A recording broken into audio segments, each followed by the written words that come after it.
এইটো আপোনালোকে দেখিছেনে মোৰ হাতত এটা আছে গোল নেমু আপোনালোকে আজি বজাৰলৈ যাওক ভিডিওটো স্কিপ নকৰাকৈ ধুনীয়াকৈ আপোনালোকে চাই যাওক বহুত মানে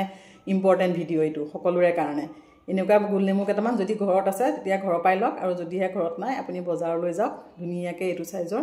এনেকুৱা পকা গোল নেমু কেইটামান কিনি আনক আনি পেলাই আপুনি ধুনীয়াকৈ ধুই পখালি দুটা কাৰা ৰ'দত শুকুৱাই দিয়ক শুকুৱাই পেলাই আপুনি ধুনীয়াকৈ ৰ'দত দি দিয়ক দুটা ৰ'দ দিলে যথেষ্ট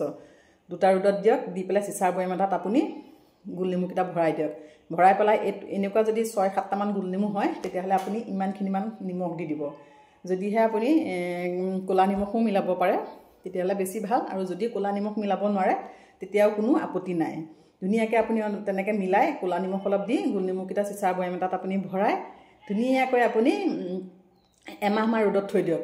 এমাহ মান ৰ'দত থৈ দিয়ক আৰু মাজে মাজে কি কৰিব নেমু বটলটো ধুনীয়াকৈ একদম এনেকৈ জুকাৰি ধুনীয়াকৈ জুকাৰি দিয়ক যাতে গোল নিমখখিনিটো যেহেতুকে তললৈ পৰি যাব যাতে নিমখখিনি গলি যাব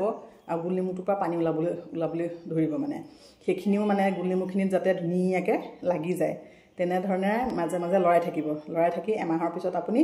ভিতৰলৈ আনি সুমুৱাই থৈ দিয়ক বৈয়ামটো আৰু যদি হঠাতে কেতিয়াবা পেটৰ বিষে ধৰে হঠাৎ পেটৰ বিষে আৰু পেটটো কামুৰ মাৰি ধৰে পাতলা পায়খানা হয় 2-3 বাৰ পায়খানা হয় তেতিয়া আপুনি ইয়াৰ পৰা 1 চামুচ উলিয়াই খাই দিয়ক খোৱা সকলোৱে খাব পাৰিব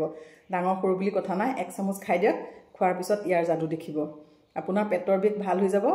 আৰু পাতলা পায়খানা যদি কৰিছে সেই পায়খানাও আপোনাৰ ভাল হৈ যাব যদি মই মিছাকে কৈছো আপুনি ট্ৰাই কৰি চাওক একদম পুৰা প্ৰমাণী ঔষধ এইবিলাক আমাৰ হৈছে ঘৰুৱা মই এতিয়া আপোনালোকে নকব যে মই ডক্টৰ লাইছো বুলি এইটো ডক্টৰী বস্তু নহয় এইবিলাক আমাৰ ঘৰুৱা কিছুমান মানে ঘৰুৱা ট্ৰিটমেন্ট হয় গতিকে আপোনালোকে জনাসকলে বহুত জানে আৰু যিসকলে নাজানে এই মেডিচিনটো যে এই বস্তুটোৰ পৰা যে ইমান সুফল পায় তেতিয়াহলে আপোনালোকে আজি এইটো ব্যৱহাৰ কৰক সঁচাকৈ 100% কৈছো আপোনালোকে সুফল পাবই